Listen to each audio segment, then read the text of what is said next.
L'association Les Amis de Mélanie Calva vous présente une conférence donnée en Suisse le 14 septembre 2024, organisée par les Amis de Saint-François de Sales sur la Salette et Mélanie Calva.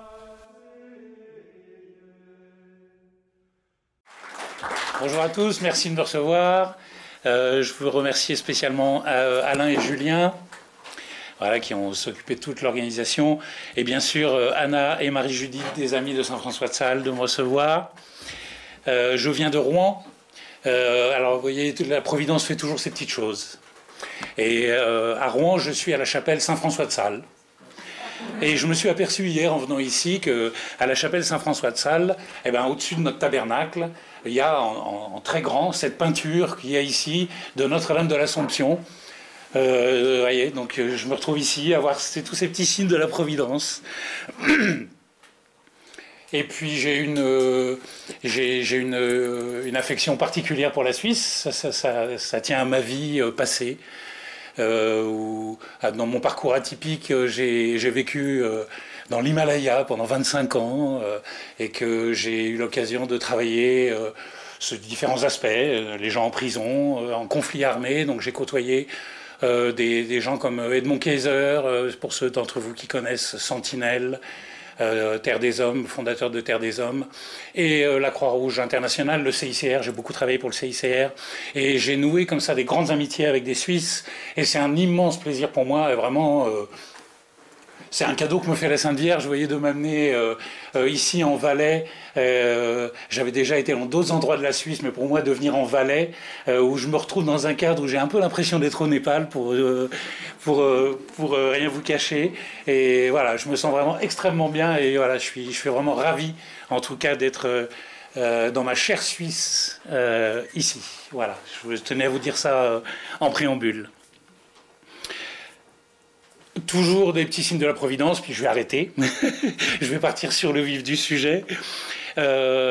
Juste pour vous dire qu'en fait, la Providence prévaut bien les choses à nouveau. Aujourd'hui, nous sommes la veille de Notre-Dame des Sept Douleurs, qui sera demain dimanche.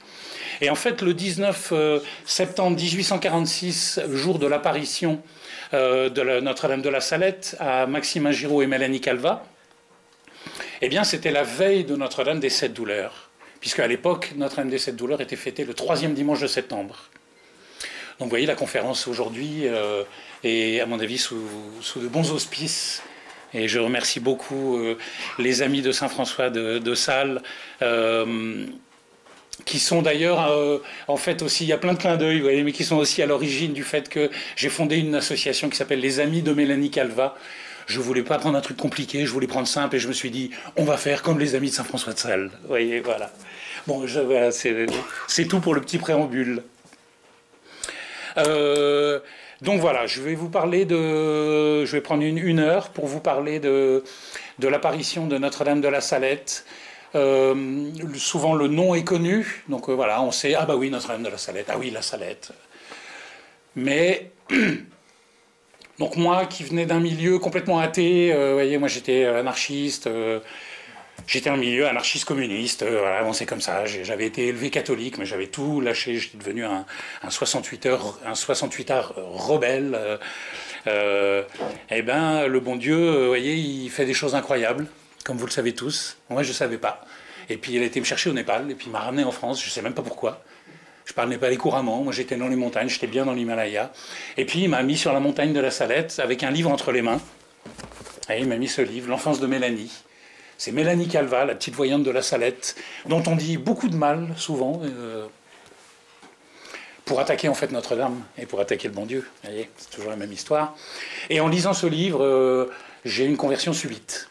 Vous voyez. Alors depuis, je pense que le minimum que je puisse faire, c'est d'essayer de parler de cette apparition qui a des messages multiples qui sont très très méconnus. Je pense qu'à la Salette, après c'est à chacun de vous d'apprécier ça, chacun son discernement. On est au cœur du combat entre Notre-Dame et entre le démon. Et ça, c'est extrêmement méconnu, vous voyez. Je vais être amené à vous parler de différents aspects de l'apparition, différents messages de l'apparition, voilà, qui vont probablement se révéler à vous. Et Mélanie Calva est une Vous allez voir, je vais vous en parler. Je pense que c'est une immense sainte qui est ignorée. Et autant que Notre-Dame en pleure, Mélanie Calva, grande sainte stigmatisée, vous voyez, Notre-Dame en pleure et Mélanie Calva ont été rejetés par la France et traînés dans la poussière. Et jusqu'à maintenant, la France, comme dit Notre-Dame, n'en fait pas cas.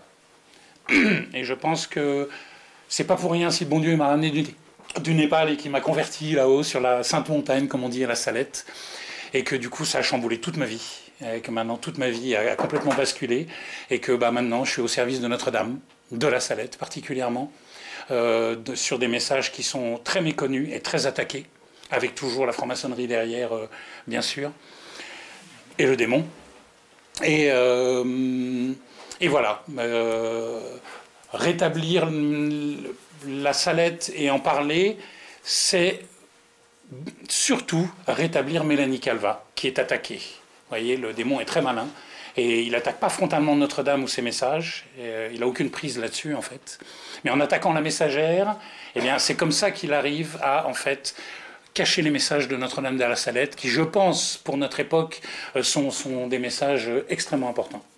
Ça sera, voilà, je vais vous parler un petit peu de tout ça, puis ça sera à vous-même après de juger.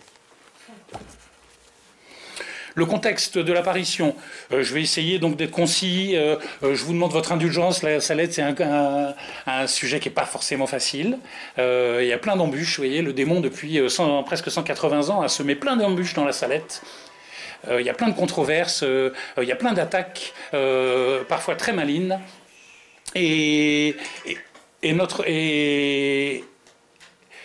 voilà, j'ai perdu mon fil, c'est pas grave. Voilà, et voilà. Et du coup, je vous demande votre indulgence parce que c'est un sujet pas toujours facile. Et du coup, moi, en plus, quand je pars sur la Salette, je pars pour longtemps. Donc, je vais essayer de me tenir à l'heure qui a été décidée. Voilà. 1846, donc, juste pour vous donner un tout petit aperçu, je pense que la plupart d'entre vous connaissez déjà le contexte. Mais juste quelques petits rappels, je ne vais pas en donner beaucoup, des petits rappels qui me paraissent vraiment importants. Suite à la Révolution française, donc on a Napoléon Ier, le Premier Empire, je ne vais pas rentrer dans ces détails, la Restauration, monarchie constitutionnelle 1814, et 1830, on a déjà une mini-révolution, et en fait, 1830, on arrive à Louis-Philippe, donc là, c'est déjà une monarchie avec la franc-maçonnerie derrière, vous voyez, donc... la France est vraiment tiraillée. On peut dire que les campagnes sont monarchistes et les villes sont républicaines. Donc la France est tiraillée. La Sainte Vierge, je pense que vous savez que le 19e siècle est vraiment, suite à la Révolution française, un siècle très difficile pour la France, et vraiment la maçonnerie en France d'abord, mais sur toute l'Europe, on aura l'occasion d'y revenir, vraiment s'implante. Et vraiment vient essayer de fusiller au sens propre, souvent du terme, les rois catholiques qui sont présents en Europe.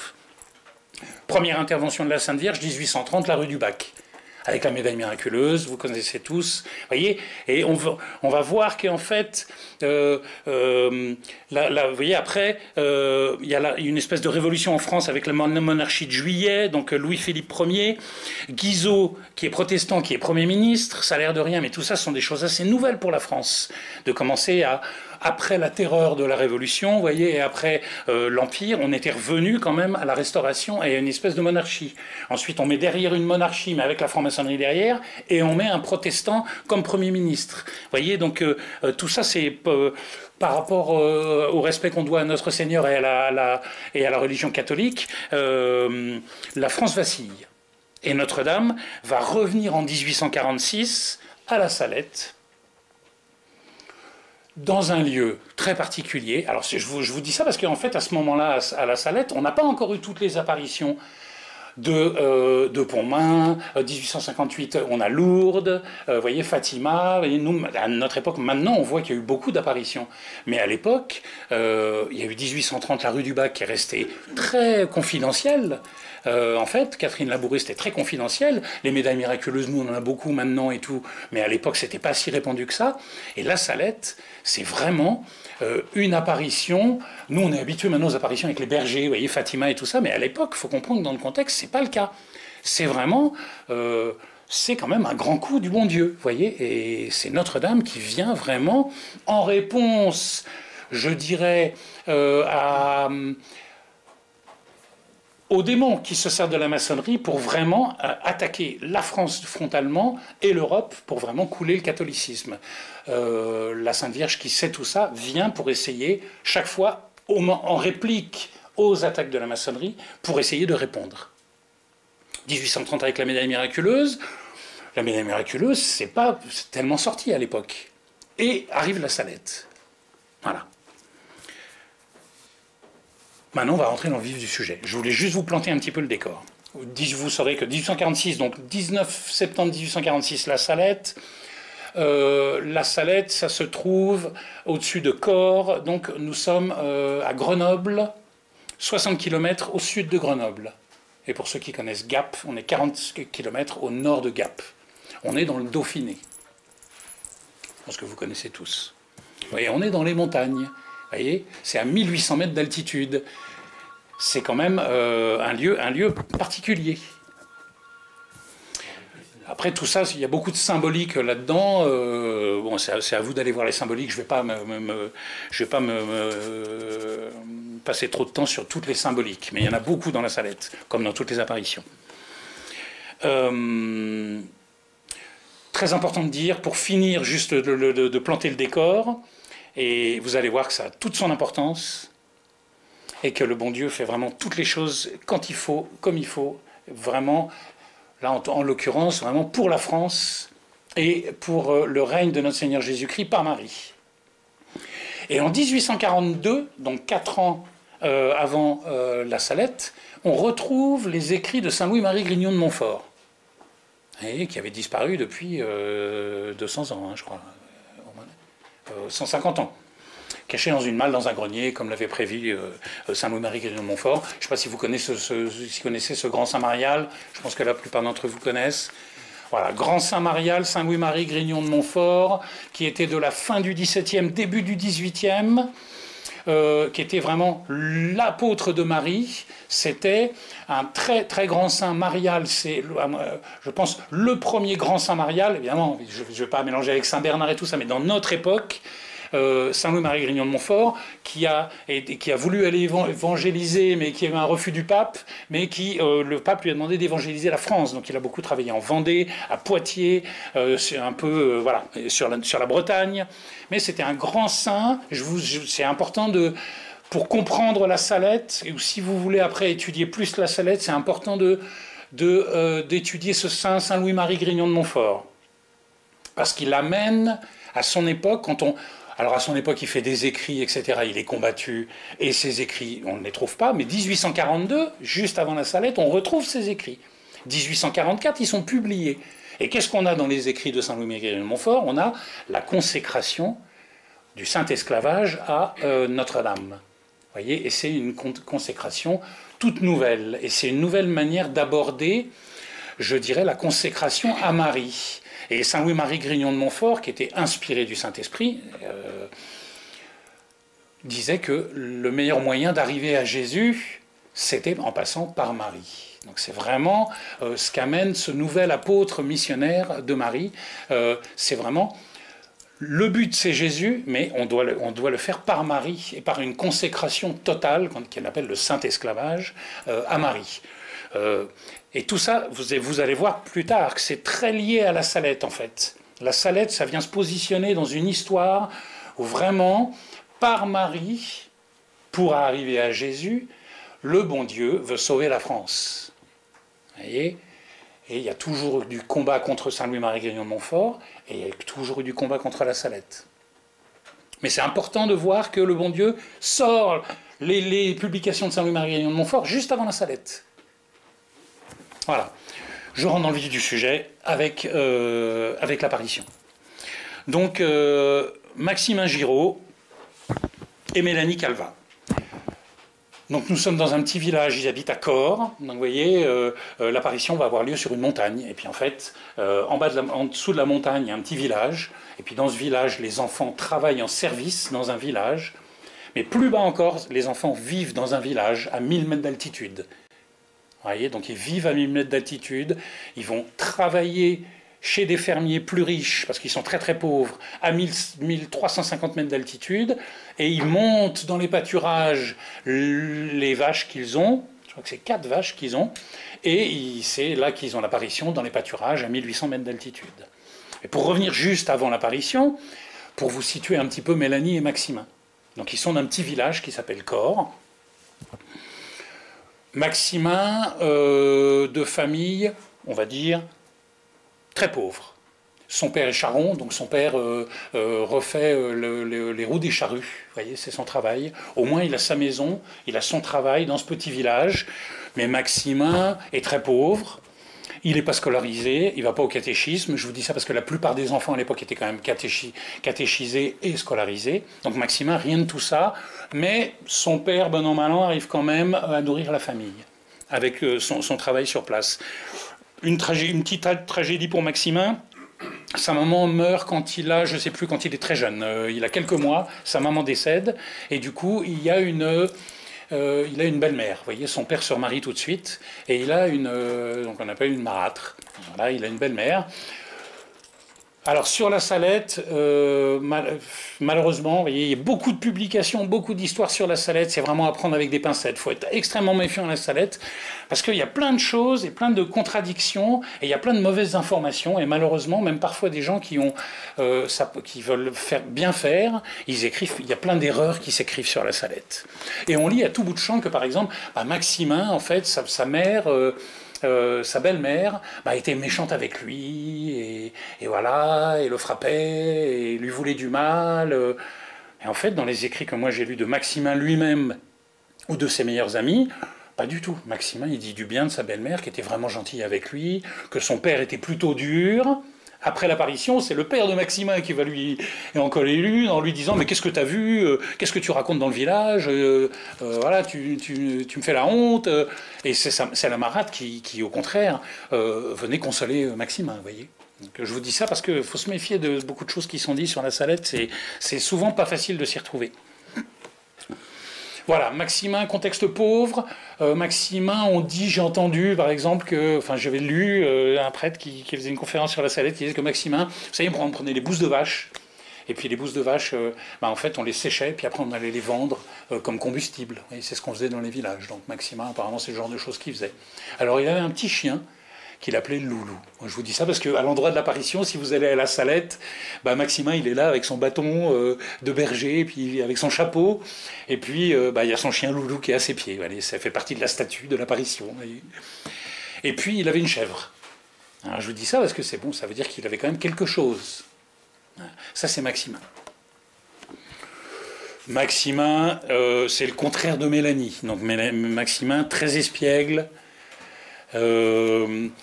Après l'apparition, vous voyez, Maximin va être mis chez les bonnes sœurs par l'évêque de Grenoble. Il va prendre en charge les 2 enfants qui étaient très pauvres après l'apparition, puis il va les mettre chez les bonnes sœurs à l'école. Donc elles auront l'école puis le catéchisme chez les bonnes sœurs. Je vous dis ça en aparté. Et les sœurs surnommaient Maximin le mouvement perpétuel. Vous voyez, donc ça s'invente pas. Ça vous campe un petit peu le personnage de Maximin, quoi. Intenable. Il en faisait tourner en bourrique plus d'un. Mais Mélanie dira plus tard que c'était un grand saint. Vous voyez, comme quoi... parce qu'il vivait pauvrement et il donnait tout ce qu'il avait aux pauvres. Vous voyez. Je reviendrai peut-être sur ces choses-là. Alors ensuite, on arrive à Mélanie Calvat. Donc Mélanie Calvat, je vous le dis, Mélanie Calvat, c'est ce qu'on appelle la voyante principale. Je dis ça parce que quand je fais des conférences, moi je fais beaucoup de bénévolat et tout ça, à Cor justement, à la Salette pour parler de l'apparition, et souvent, on parle beaucoup de Mélanie, de tous les messages donnés à Mélanie, et puis les gens après sont « Ouais, vous parlez pas de Maximin, et Maximin, et Maximin, et Maximin ».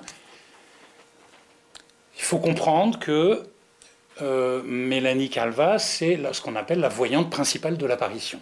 Vous allez le comprendre dans 10 minutes, un quart d'heure, vous allez voir que par les messages qui ont été donnés, et vous allez comprendre dans une demi-heure par la vie qu'elle a menée, que en fait, Mélanie est la voyante principale de l'apparition. C'est comme ça.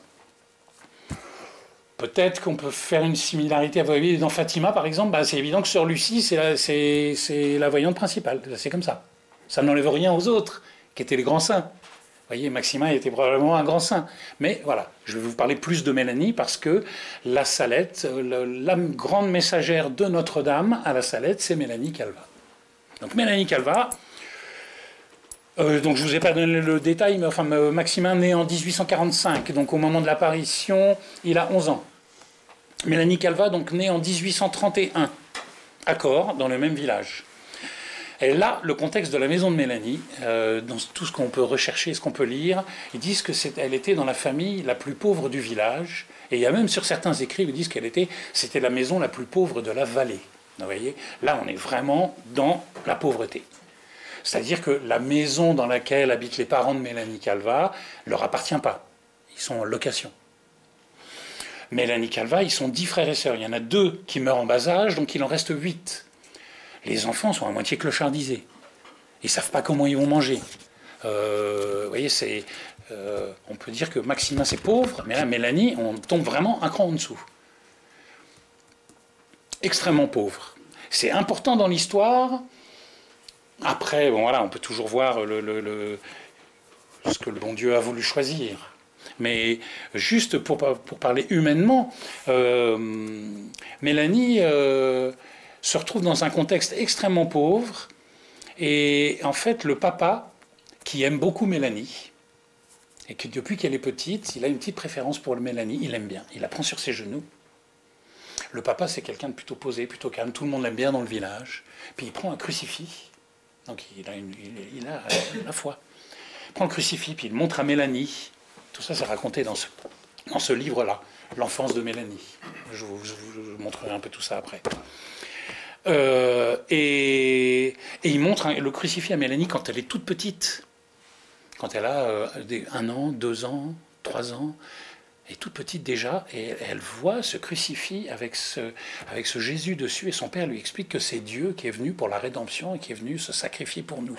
Puis alors, ça a un effet pas possible sur elle, en fait. Et dès ce moment-là, on voit bien que faut comprendre avec le recul qu'en fait, le bon Dieu a donné des grâces particulières à cet enfant et à cette personne, voyez, et qu'elle va être la messagère très particulière, avec une vie très particulière, d'une apparition très particulière. Et ça, c'est important de bien le comprendre. On a tendance, on ne connaît pas bien la Salette, vous voyez, c'est un petit peu galvaudé, c'est ah ouais, c'est comme Lourdes, c'est comme Pontmain, ah oui, là, voilà, une apparition, ah voilà, il faut faire pénitence, ah voilà, il faut bien respecter ci, il faut faire attention, il faut être des bons catholiques, mais ça va beaucoup plus loin en fait, la Salette, et pour ça, le bon Dieu s'est choisi une messagère toute particulière. Vous allez voir quand je vais vous parler de Mélanie Calvat qu'on est dans les Saint François d'Assise, on est dans les Sainte Catherine de Sienne, vous voyez, c'est à ce niveau de sainteté, vous voyez. Mélanie, cette famille extrêmement pauvre, et elle déjà fixée sur Jésus crucifié. Et elle, qu'est-ce qu'elle se dit? Elle raconte ça dans ce livre, qu'elle a écrit par obéissance, parce qu'il y en a qui disent « Oui, la petite orgueilleuse, nanana. » Non, elle n'a jamais voulu écrire ces choses-là, on l'a forcée à l'écrire, elle l'a faite juste pas longtemps avant de mourir, par obéissance à son confesseur. Et ça a l'air de rien, mais tous ces détails sont importants, parce qu'elle est facilement attaquée. Et Mélanie, donc, en voyant elle raconte, elle dit, et je voyais Jésus sur le crucifix, et je lui parlais. Mais il ne me répondait pas. Alors moi, je voulais faire comme lui. Je ne voulais pas parler.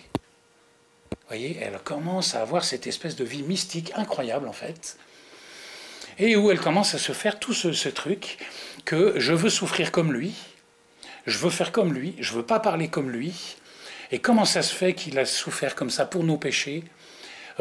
Moi aussi je veux souffrir. Voilà, elle s'identifie complètement à ce Jésus qui devient vraiment, voilà, qui devient tout ce qu'elle a de plus grand. Et je dis ça quand elle a 1 an et demi, 2 ans.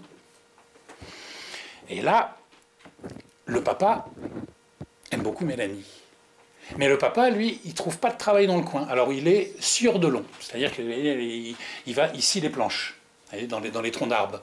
C'est-à-dire que quand il y a une concession, machin, hein, il est appelé, et puis là, sa grande scie, et puis il va scier les planches. Mais il ne trouve pas du travail du tout autant qu'il veut. Donc en fait, il finit par, dans les travaux de construction, il finit par être un petit peu manuel, homme à tout faire.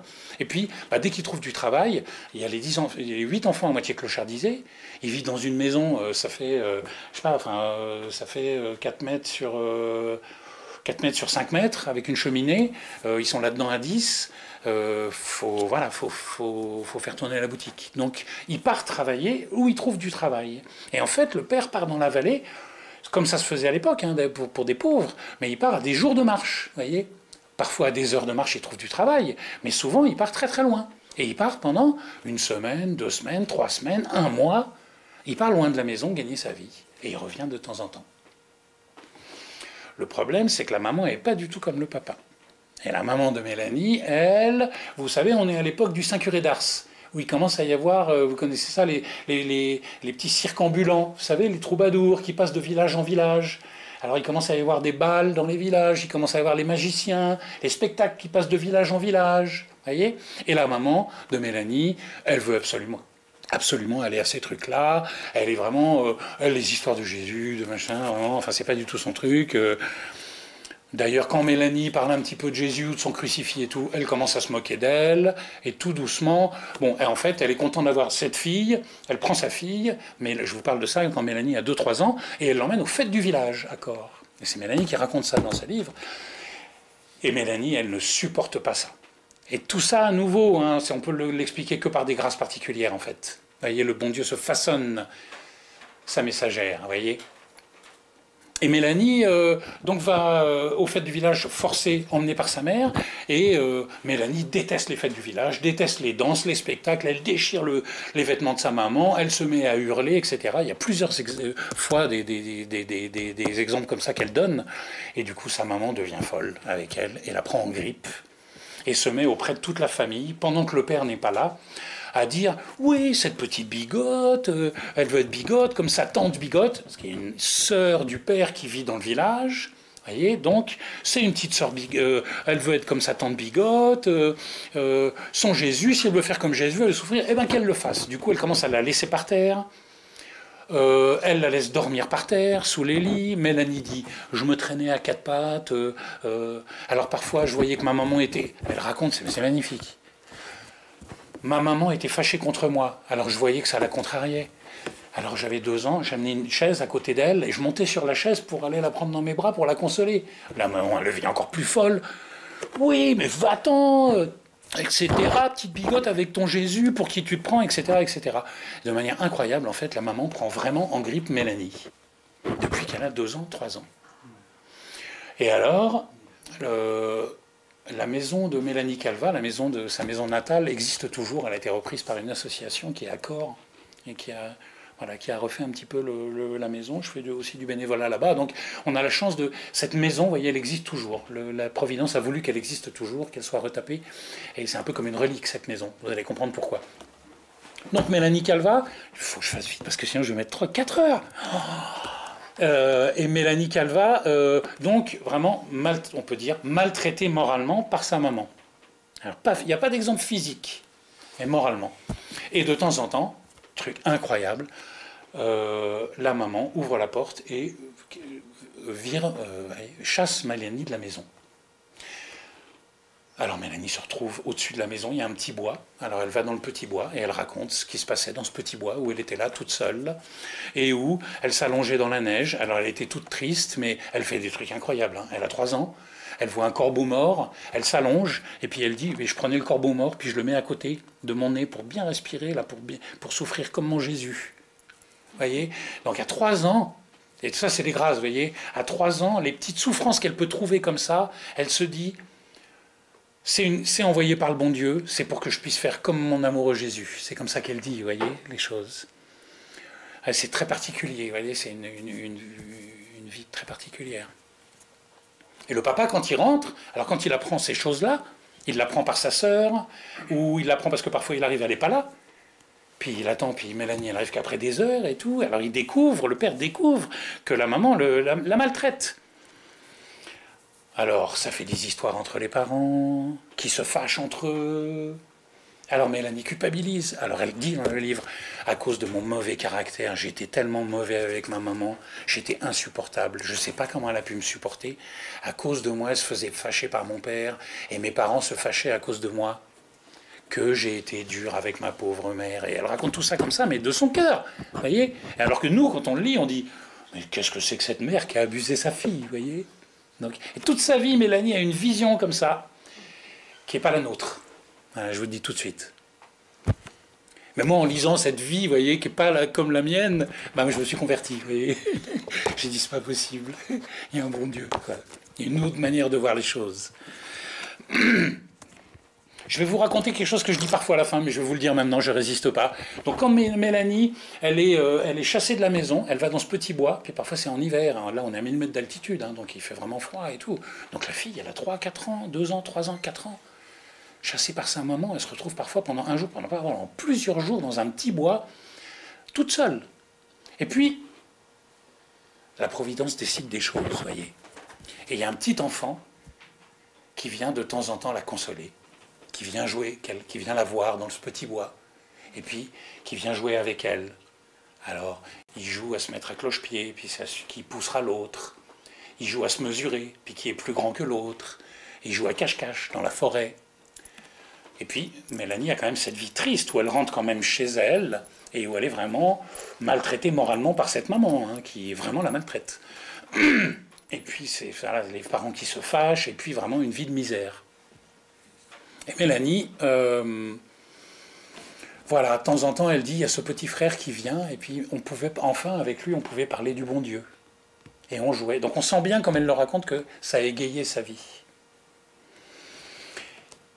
Et elle l'appelle mon petit frère, et lui, il l'appelle sœur de mon cœur. Voyez. Et ce jeune homme, en fait, grandit à la même vitesse qu'elle, et de temps en temps, dans les moments les plus durs de la vie de Mélanie, tout ça, je vous dis, c'est donc avant l'apparition, hein, donc Mélanie de 0 à 15 ans, c'est ce qui est relaté dans cet écrit, donc là, on n'est toujours pas encore à l'apparition, eh bien, de 0 à 15 ans, Mélanie, de temps en temps, quand elle est au plus mal, elle voit ce petit frère qui vient la voir, et qui joue avec elle, de temps en temps.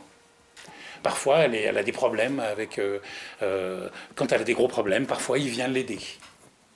Elle se rendra compte, à 21 ans, donc 6 ans après l'apparition, qu'en fait, cet enfant qui venait la voir de temps en temps, c'était l'enfant Jésus.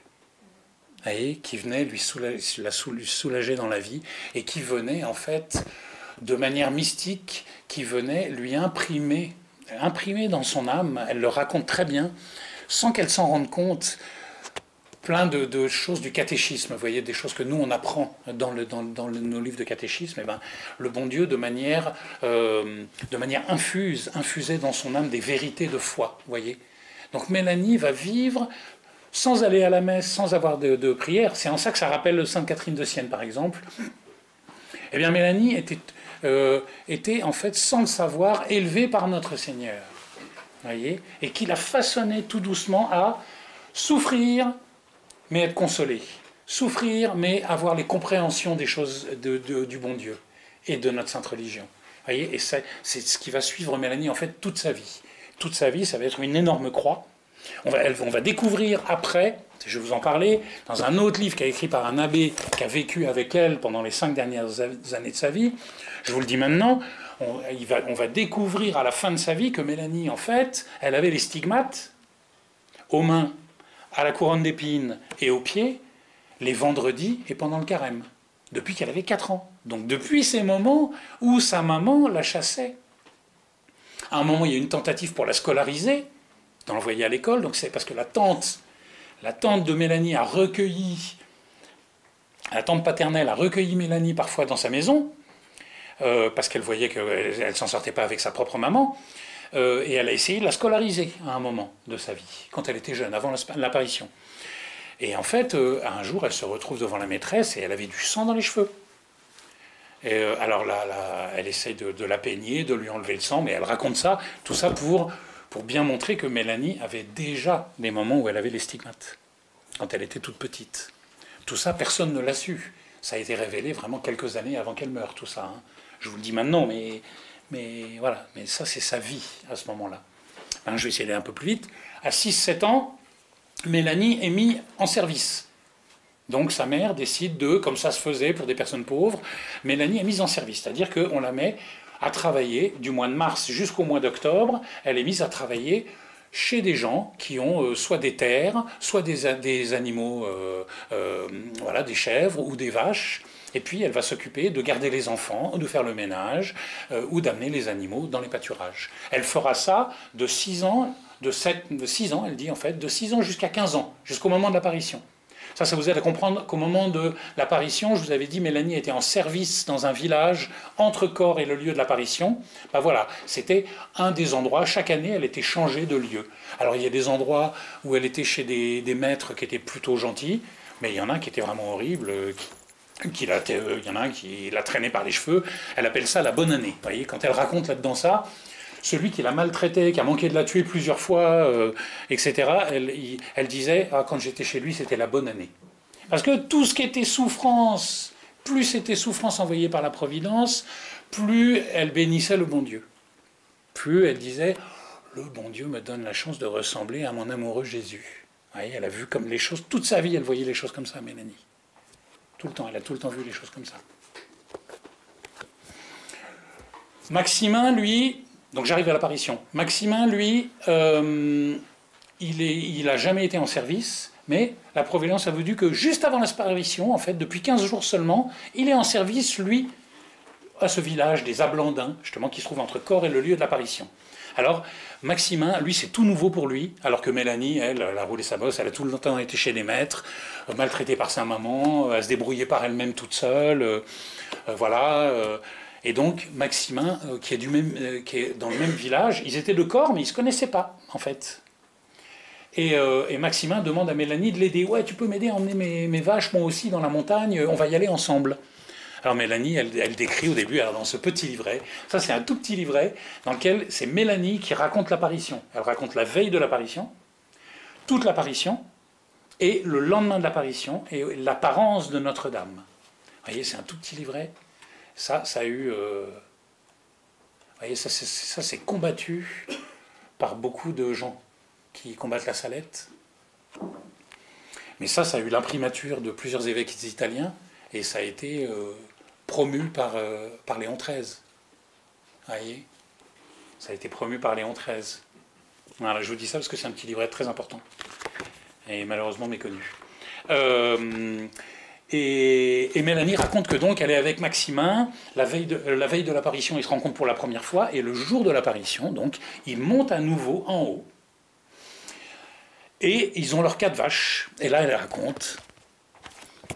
Donc ils étaient en train de... Ils se restaurent un petit peu, ils font un jeu. Alors Maximin voulait faire des jeux.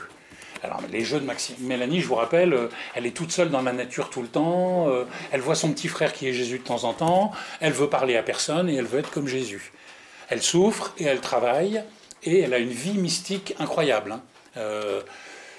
Bon, je ne vous ai pas raconté, mais en fait Mélanie, vous voyez, quand elle a 10-12 ans par exemple, quand elle emmène les chèvres dans la montagne, en pâturage, par elle-même, pour des maîtres, elle est toute seule, le bon Dieu lui donne des grâces particulières. Donc elle se met, ça va vous paraître incroyable ce que je dis, mais Mélanie, elle raconte dans ce livre-là, voilà, j'étais toute seule avec mes chèvres dans la journée, dans la montagne, et puis je me mettais sur un rocher en hauteur, et je commençais à parler du bon Dieu, et les animaux venaient. Alors il y a les loups qui venaient, les renards, les belettes, et elle raconte ça. Là, on est dans du Saint-François, là, vous voyez. Et elle le raconte d'une manière, on voit qu'elle ne peut pas l'inventer, en fait.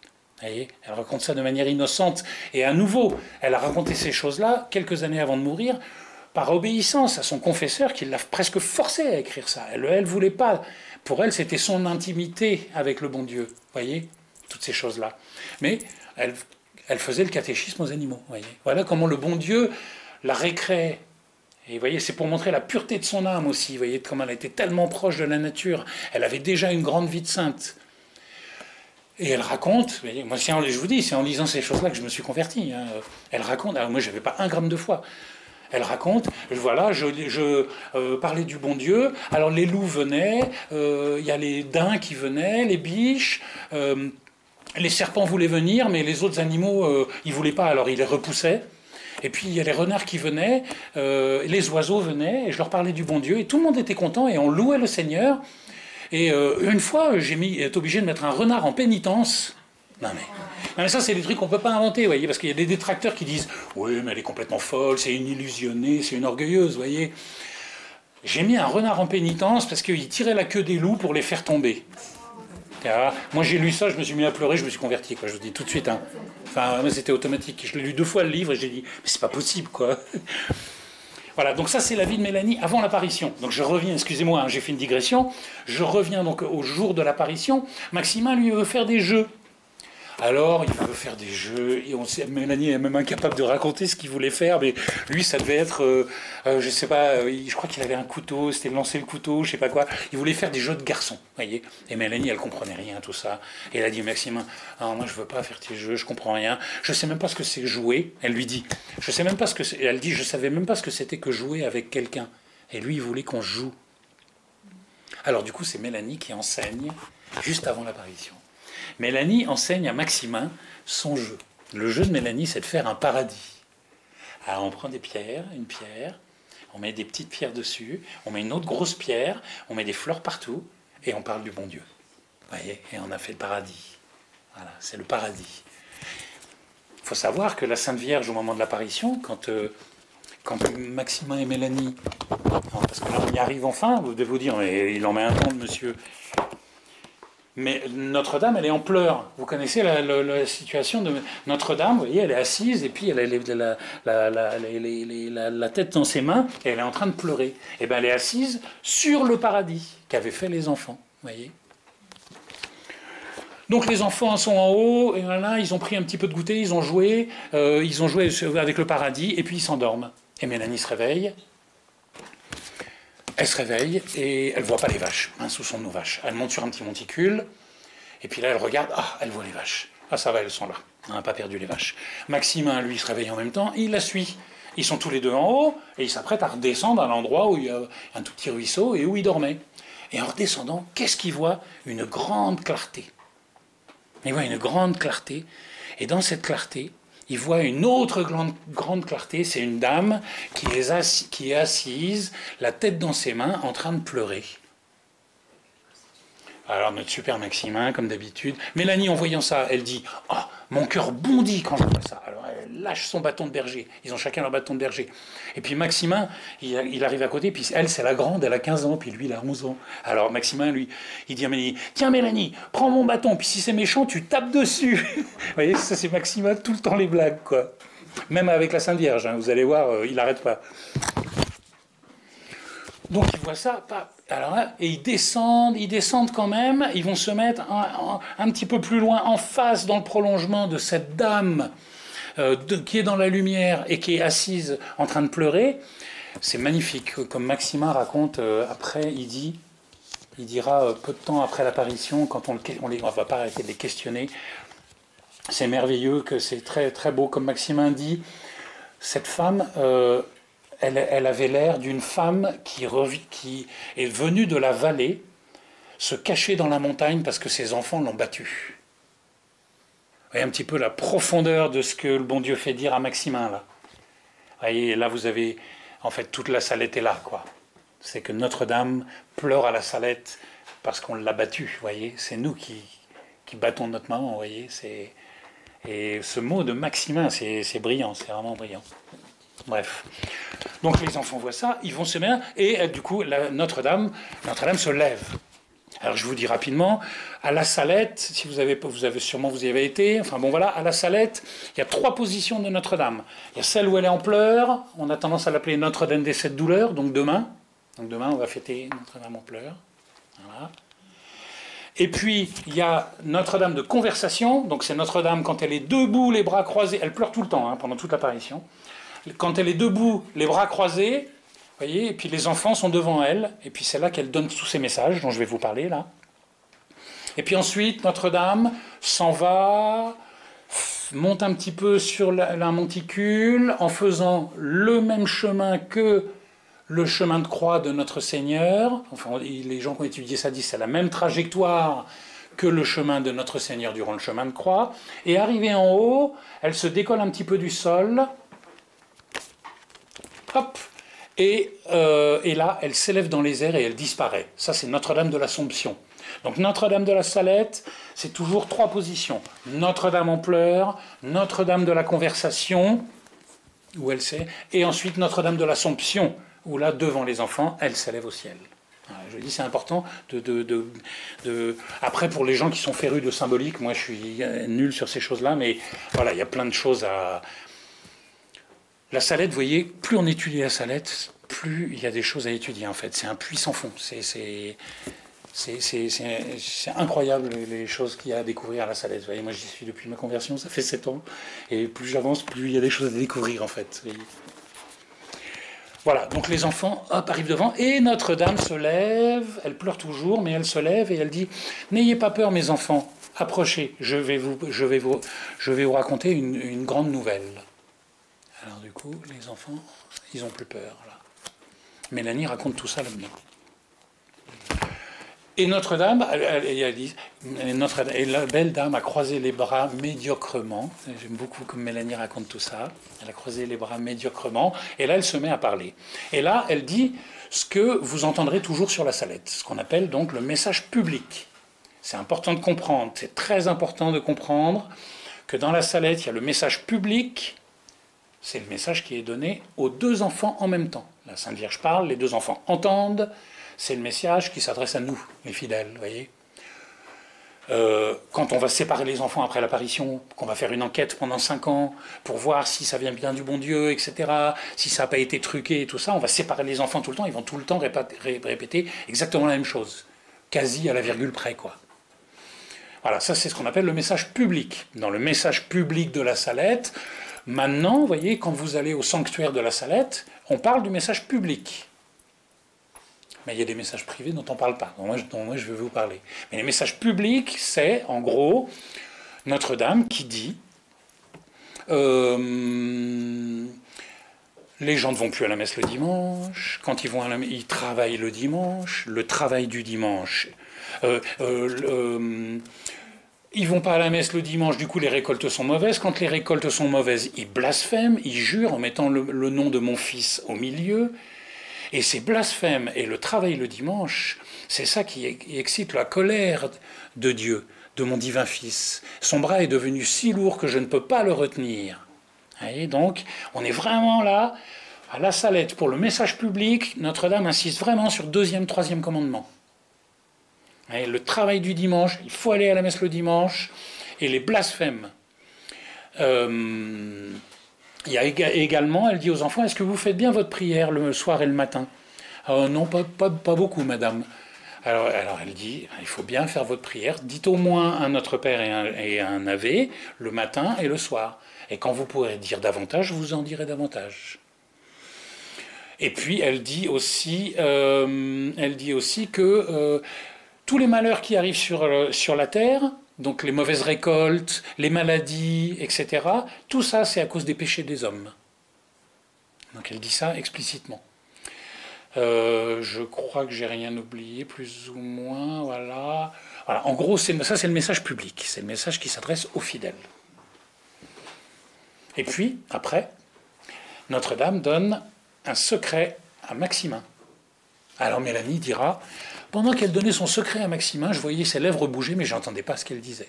Et réciproquement, Maximin dira pareil. Ah, parce qu'après, elle donne un secret à Mélanie. Pendant qu'elle donnait le secret à Mélanie, je n'entendais pas ce qu'elle disait. On pense que l'apparition a duré une demi-heure. Il ne faut pas s'y fier. Vous allez voir ce qui a été gravé dans l'âme de Mélanie Calva en 20 minutes. C'est énorme. C'est surnaturel, bon, c'est une apparition surnaturelle.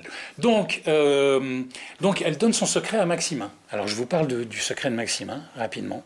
Donc, Notre-Dame a dit à Maximin, je vous dis ça parce que, voilà, il y a plein de spécialistes de la Salette et tout ça, il y a plein de gens, voilà, vous savez, on ne m'a pas attendu pour parler de la Salette, vous voyez, mais il y a pas mal de gens, de spécialistes, de gens qui s'intéressent à la Salette, et à nouveau, ça part d'un bon sentiment, qui essayent de révéler le secret de Maximin. Voilà. La Sainte Vierge a dit à Maximin, texto, je vous donne un secret, vous ne le révélerez pas, vous le garderez pour vous. Alors il y a les gens, évidemment, les gens qui me disent, ouais, mais pourquoi Notre-Dame, elle aurait donné un secret à Maximin si elle ne veut pas qu'il le révèle? Vous savez, c'est quand on se pose des questions de, pourquoi le bon Dieu il fait comme ci ou comme ça? Vous voyez, on n'a pas l'humilité de se dire, ben voilà, la Sainte Vierge, elle donne un secret, elle ne veut pas qu'il le dise, ben c'est comme ça. Ben non, nous, on veut essayer de comprendre. Mais pourquoi est-ce qu'il ne peut pas dire son secret? Ben, ce qu'on peut penser, c'est qu'en fait, c'était... voyez, Maximin qui était très espiègle, le mouvement perpétuel, qui parlait tout le temps, qui était très prime-sautier, ben, c'était une épreuve que lui a donné le bon Dieu, que lui a donné la Sainte Vierge, qu'il ait un secret qu'ils doivent garder pour lui. En tout cas, la Sainte Vierge lui a dit « tu ne le révéleras pas ».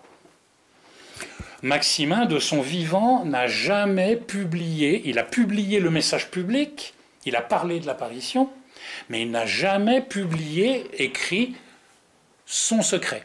Je vous dis ça parce qu'il y a des spécialistes, des experts de la Salette, qui, vous voyez, des publications dans lesquelles il y a le secret de Maximin. Donc il y a des gens qui disent « oui, il l'a dit à un tel, on l'a retrouvé dans les archives, il l'avait dit à son meilleur copain, qu'il l'a retranscrit, en fait on a le secret de Maximin ». Pratiquement tous les gens que je connais, spécialistes de la Salette, ils me disent « ouais, Olivier, tu racontes n'importe quoi, en fait on l'a, le secret de Maximin ». Moi, je vous dis, ma position c'est « Maximin l'a jamais révélé de son vivant, et la Sainte Vierge lui a dit de ne pas le révéler ». Donc moi, c'est pas mon affaire d'aller commencer à essayer de chercher des espèces de trucs et puis d'essayer de révéler un secret que le ciel ne veut pas nous révéler en fait. Voyez ? Mais les gens sont très curieux, voyez. Et dès qu'il s'agit d'un petit peu de révélation, alors là, on est très friand de ces choses-là, voyez. Mais quand il faut arrêter de blasphémer à la messe le dimanche, il n'y a plus grand monde en fait, voyez. Mais les révélations, alors ça, on aime beaucoup. Bref. Ça, c'est pour le secret de Maximin. Et ensuite, Notre-Dame donne un secret à Mélanie. Alors là, on rentre dans le sujet. Là, on va rentrer au cœur de la Salette, de la partie méconnue. Ce dont je vais vous parler maintenant, vous voyez, maintenant, au sanctuaire, si vous en parlez, vous avez des chances de vous faire virer. Il y a eu des années, il y a des gens qui ont été au sanctuaire avec ça, qu'ils distribuaient. Ça révèle le secret donné à Mélanie. Parce que la Sainte Vierge lui a dit « Mélanie, ce que je veux vous dire maintenant ne sera pas toujours secret. Vous pourrez le révéler en 1858. » Donc, mission de la Sainte Vierge de révéler un secret à partir de 1858, de le publier. Mais c'est la guerre au secret. Et jusqu'à maintenant, c'est la guerre au secret. Et dans le secret, il y a plein de choses. Il y a même d'autres choses autour du secret, vous voyez, qui sont extrêmement importantes. Mais c'est la, vous voyez, c'est pour ça que je vous dis, je pense vraiment que, et là on rentre vraiment au cœur du combat entre le démon et Notre-Dame, avec ce secret et tout ce qu'il y a autour du secret de la Salette, on est au cœur du combat entre le démon et la très sainte Vierge Marie. En tout cas, c'est mon interprétation. Mélanie, ce que je veux vous dire maintenant ne sera pas toujours secret. Vous pourrez le publier en 1858. Je ne vais pas vous lire le secret. Le secret, c'est une prophétie. À nouveau, je vous dis méfiance. Il y a beaucoup de gens qui font circuler le secret. C'est bien, il faut le faire. Notre-Dame, elle a dit, après avoir donné le message public aux enfants, elle a dit, vous le ferez passer à tout mon peuple. Mission aux deux enfants de faire passer le message public à tout le monde. Et après, après avoir donné le secret à Mélanie, elle a répété « Vous le ferez passer à tout mon peuple ». Mission à Mélanie de faire passer ce secret à tout son peuple. C'est pour ça que moi je le diffuse. Il faut le diffuser. Il est caché. Vous voyez, il y a des choses qui sont révélées sur l'Antéchrist, des choses comme ça, hyper importantes, qu'on doit savoir. Mais je vous dis franchement, je pense que toute la partie du secret de Mélanie, ce dont je vais vous parler là pendant un quart d'heure, je pense que ça s'adresse beaucoup au clergé. Vous voyez, le message public, ça s'adresse beaucoup à nous, les fidèles. Mais la Salette, c'est pour ça qu'on est au cœur du combat entre le démon et Notre-Dame, c'est que justement, le salut, on l'aura par Notre-Dame, son cœur immaculé triomphera, mais c'est bien par nos prêtres, c'est bien par le clergé. Vous voyez ? Parce que sans nos prêtres, on est de la chair à canon, nous. On est de la chair à canon pour le démon, sans nos prêtres et sans les sacrements. C'est malheureux, mais c'est comme ça. Je pense que la Salette s'adresse principalement au clergé. Et ça, je pense que c'est très méconnu, tout cet aspect. Vous voyez, la Salette, c'est l'apparition pour le clergé. Et vous allez comprendre pourquoi. Dans 10 minutes, vous allez dire « Ah bah oui, c'est évident ». Donc, début du secret. Alors vous allez voir, on s'accroche, on n'a pas l'habitude que la Sainte Vierge parle comme ça. Vous voyez, en général, la Sainte Vierge, c'est « Mes petits-enfants, vous êtes vraiment très bien. Et voilà, mais attention, faut bien, vous êtes là, faut pas être méchant et tout, faut être bien gentil. Et puis je vais vous donner plein de grâce. » Voilà, c'est ce qu'on aime bien. Début du secret de la Salette. Vous allez comprendre pourquoi Mélanie a été attaquée toute sa vie et fustigée en France, et que jusqu'à maintenant, la plupart des gens attaquent la Salette. Je vous lis juste le début. Donc c'est la Sainte Vierge qui parle. Les prêtres, ministres de mon Fils, les prêtres, par leur mauvaise vie, par leurs irrévérences et leur impiété à célébrer les saints mystères, par l'amour de l'argent, l'amour de l'honneur et des plaisirs, les prêtres sont devenus des cloaques d'impureté. Cloaque, ça veut dire égout. Oui, les prêtres demandent vengeance, et la vengeance est suspendue sur leur tête. Malheur aux prêtres et aux personnes consacrées à Dieu, lesquels, par leurs infidélités et leur mauvaise vie, crucifient de nouveau mon Fils. J'arrête là, parce que c'est... Enfin, vous voyez, quand c'est Notre-Dame qui parle comme ça, alors quand Mélanie elle a commencé à révéler ce secret, les prêtres, les évêques français, cette petite folle, qu'est-ce qu'elle raconte? Elle est folle. Cette petite orgueilleuse, qu'est-ce qu'elle raconte? La Sainte Vierge pourrait jamais dire ça de nous. Et là, vraiment, poursuite, vous voyez, vraiment. Alors moi, vous voyez, je vais vous dire, vous voyez, je vous ai dit, moi j'étais mis dans les milieux anarcho-communistes. J'avais pas un gramme de foi. J'arrive à la Salette. Le bon Dieu, il me met ce livre entre les mains. Et je suis dans la montagne, en hiver, tout seul, à côté, juste au pied de la Salette. Et puis, je lis ça. Puis je dis, mais le bon Dieu, il pense comme moi. Il pense comme moi, que les gens à la tête de l'église, ils font n'importe quoi. Du coup, je commençais à me dire, mince. Jusqu'à maintenant, moi, la bonne anarchiste, je me disais, non, l'église, c'est des pourris, les cathos, c'est des pourris, c'est des fachos. Mais en fait, je découvre que le bon Dieu, il envoie sa mère en pleurs, et puis qu'il est en train de tirer les oreilles à son clergé. Donc en fait, le bon Dieu, il pense comme moi. Donc il y a peut-être bien un bon Dieu, en fait. Et oui, tout ça, le bon Dieu s'est servi de tout ça, moi, en tout cas, pour me convertir et pour m'aider à me réconcilier. Voyez. Et quand je fais du bénévolat à la Salette et que je vois passer des gens qui n'ont pas la foi, je leur dis, pourquoi vous n'avez pas la foi? Oui, regardez les prêtres, ils font n'importe quoi, là, là. Je leur dis, venez, asseyez-vous. Puis on lit ça ensemble, et je leur dis, voyez, la Sainte Vierge, elle pense comme vous. Bon. Ah ouais, mince, là, ça fait réfléchir quand même. La Salette, c'est un super moyen d'apostolat. Voilà, Dieu va frapper d'une manière sans exemple, la société est à la veille des fléaux les plus terribles. Alors, elle parle à Pie IX. Vous vous rendez compte, la Sainte Vierge qui vient de donner un message pour Pie IX. Le souverain pontife Pie IX, qui ne sorte plus de Rome après l'année 59, mais qu'il soit ferme et généreux, etc. Qu'il se méfie de Napoléon. Son cœur est double. On parle de Napoléon III, là. À l'époque, il y en a beaucoup qui ont cru que c'était Napoléon Ier, mais non, c'est Napoléon III, qui est arrivé au pouvoir en 1848, jusqu'à 1870. Qu'il se méfie de Napoléon, son cœur est double. Voilà, et bientôt Dieu se retirera de lui, et il est cet aigle qui, voulant s'élever, tombera sur l'épée dont il voulait se servir pour obliger les peuples à se faire élever. Je vous dis ça parce que dans le combat qu'il y a eu contre Mélanie, il y a eu le clergé, mais il y a eu aussi toujours en sourdine derrière la franc-maçonnerie, en fait. Et comme d'habitude, c'est caché. Vous voyez? C'est pour ça que je vous dis que même maintenant, on a des gens de bonne foi. Enfin, il y a des saints prêtres, je vous dis franchement, qui sont contre Mélanie Calva et contre le secret de la Salette. Et ils disent, mais qu'est-ce que c'est que tous ces trucs-là? Vous voyez?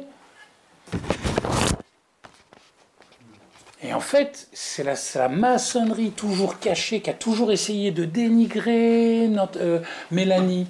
Vous voyez? Et de faire dans des livres, dans des publications, et de montrer, ouais, c'est une petite gyrovague, c'est une petite aventurière, elle est tombée dans la main des mauvais prêtres, elle a raconté n'importe quoi, c'est une petite orgueilleuse, c'est une petite folle. Voilà ce qui s'est dit après, quand Mélanie a commencé à vouloir révéler le secret. Alors, il y a des choses qui viennent chatouiller même maintenant, vous voyez. Par contre, je dirais, je vous donne tout ça juste pour vous donner des exemples de qui se sentait visé, en fait. Et vous voyez, par exemple, sur l'exemple des prêtres qui sont attaqués au début, Eh bien, Mélanie disait, mais la Sainte Vierge vient de dire tout ça. Les prêtres sont devenus des cloaques d'impureté. Elle dit, mais c'est par amour que la Sainte Vierge vient dire ça. À ses enfants chéris, qui sont les prêtres. C'est pour qu'ils se réforment, c'est pas pour condamner.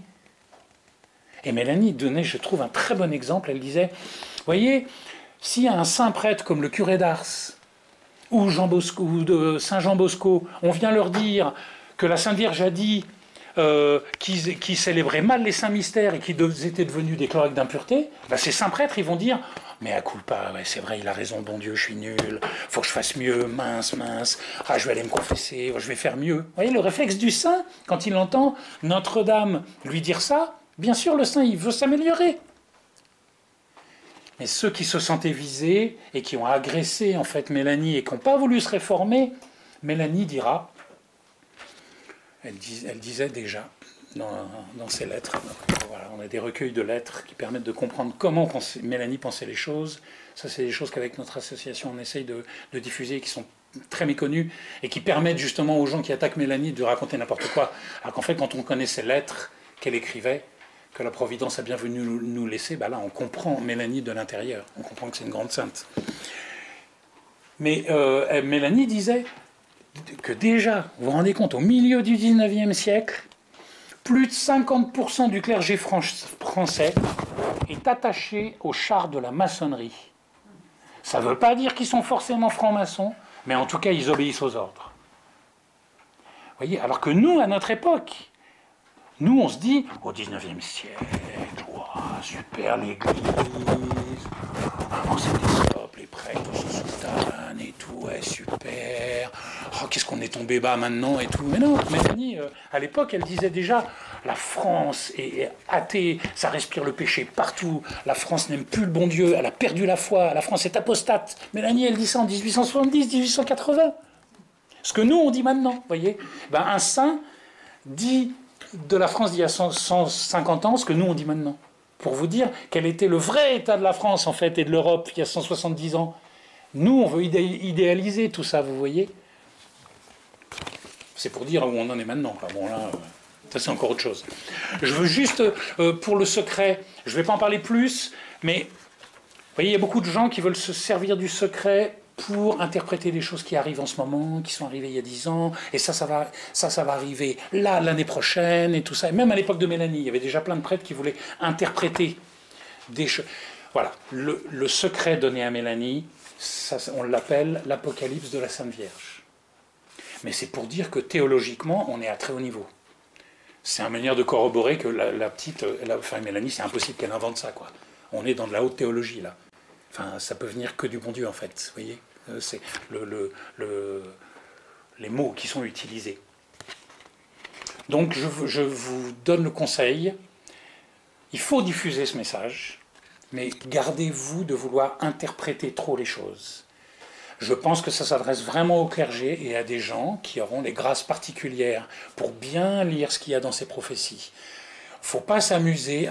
Vous savez, on est à une époque où on veut tous s'amuser. On adore les prophéties. On aime tellement ça qu'on tombe dans le panneau de plein de fausses apparitions privées. Il y en a des dizaines et des dizaines. Le démon se régale. Et on est là avec des fausses théories et des faux. Et on est tous dans le panneau de la curiosité et de ce côté humain qu'on a vraiment. On veut tout de suite interpréter toutes les choses qu'il y a dans les prophéties. Eh bien non, il faut s'en garder. Il y a des grandes lignes, on peut s'en servir pour progresser et se sanctifier, mais vouloir lire dans l'histoire à venir et présente des choses dans les prophéties de la Salette, je pense que c'est une erreur, parce qu'il faut des grâces très particulières pour savoir les lire. Avant d'arrêter sur le secret, je vais quand même pas me gêner pour vous dire que dans le secret, il y a quand même marqué que Rome perdra la foi et deviendra le siège de l'Antéchrist. Et que Rome païenne disparaîtra, que Paris sera brûlé et que Marseille sera englouti. Si ça a été dit par la Sainte Vierge, ça arrivera de toute façon, tôt ou tard. Voilà. On peut servir de choses comme ça pour mettre en garde. Et vous voyez, il y a des gens qui se servent de ça en disant « Ah voilà, le pape il n'est pas pape, et de toute façon Rome ils ont perdu la foi, puisque la Sainte Vierge elle a dit Rome perdra la foi et deviendra le siège de l'Antéchrist. » Donc là le pape c'est l'Antéchrist, et puis Rome a perdu la foi. Ben, moi je dis méfiance, voyez. Moi quand j'entends Monseigneur Lefebvre dire j'ai l'impression que Rome a perdu la foi, ben, ça me parle, mais des gens, des monsieur laïcs, monsieur tout le monde qui veut lire dans les prophéties et qui va dire ah comme c'est marqué dans la Salette, c'est en ce moment, c'est sûr. Non, ça ne marche pas comme ça. Moi je pense que c'est beaucoup plus compliqué que ça. Il ne faut pas prêter. Le problème c'est que des gens qui prêtent à la Salette des choses précises, en fait ils desservent la cause. de la Salette. Parce que du coup, la Salette, ben, les spécialistes de la Salette, ou même la Salette, là, on passe pour ce que la Sainte Vierge passe pour ce qu'elle n'est pas, vous voyez. Et souvent, ben, les spécialistes de la Salette ben, desservent la cause de la Salette, sans s'en rendre compte, toujours en voulant bien faire. C'est pour ça que j'ai dit au début que c'est un sujet délicat, la Salette, pour tout le monde. Même pour moi qui l'aborde, vous voyez, c'est difficile. Voilà. Le clou de la Salette, qui est incroyable. Et je pense que ce qui fait la Salette, et qui est le plus méconnu, en dehors de ce secret, donc qui est quand même super important, hein, le secret, il court de 1846 jusqu'à la mort de l'Antéchrist. Donc c'est énorme, hein, ça court sur notre temps, et encore pour un moment. Hein. Donc, et tout ça, c'est dit dans la Salette. Hein. Il y a plein de choses. Hein. Il y a la Troisième Guerre mondiale, il y a mais vous voyez, des petites choses qui sont décrites, mais à nouveau, avec d'une manière, voilà, comme une prophétie. Donc c'est difficile, vous voyez. Après le secret, Mélanie dit le truc incroyable. Ensuite, la Sainte Vierge me donna aussi en français, parce que les enfants parlaient que le patois. Et ils sortent de l'apparition, ils parlent français couramment. Et après l'apparition, il y a eu une source d'eau miraculeuse qui jaillit toujours. La France n'a pas voulu beaucoup croire à la Salette. Mélanie dira, si on avait voulu croire à la Salette, si la France avait répondu à la Salette, il y aurait eu 3 fois plus de miracles qu'à Lourdes. Ensuite, la Sainte Vierge me donna, en français, la règle d'un nouvel ordre religieux. Ça, pour moi, c'est le truc incroyable de la Salette et qui est méconnu. Et c'est là où on rejoint Saint Louis-Marie Grignon de Montfort. Le grand apôtre marial de 200 ans avant avait déjà perçu les apôtres des derniers temps. Donc il parlait, Saint Louis-Marie Grignon de Montfort, début du fin 17e, début 18e, il parle des apôtres des derniers temps, qui vont être un nouvel ordre missionnaire et qui vont réévangéliser la terre au moment où on croira que tout est perdu et où, en gros, le démon tiendra la terre. Et à la Salette, en fait, on est dans le prolongement de Saint Louis-Marie Grignon de Montfort, et chose complètement méconnue. Oui, j'oublie que je suis en Suisse, en fait, mais en France, vous voyez, c'est incroyable ce que fait la France. Vous voyez, la France n'a pas voulu de ça. Et la solution, elle est donnée en 1846 par la Sainte Vierge. De tout ce qui nous arrive maintenant, la solution a été donnée il y a 180 ans par la Sainte Vierge. Le bon Dieu fait tout. Un nouvel ordre religieux. Alors là, les gens, c'est comme le secret, les gens qui s'attaquent au secret, la petite folle, qu'est-ce qu'elle raconte, cette petite orgueilleuse, elle invente des trucs et tout ça. Eh bien, en fait, Mélanie, je ne pense pas que j'aurai assez de temps parce que je pourrais parler encore pendant une demi-heure maintenant de la vie de Mélanie après l'apparition. Mais en fait, après l'apparition, Mélanie pourchassée en France, elle est envoyée à droite à gauche, la maçonnerie, il y a même des tentatives d'assassinat sur elle. On ne le sait pas explicitement, mais on le sait implicitement dans ses lettres. Elle le fait comprendre qu'elle est sauvée par son ange gardien plusieurs fois.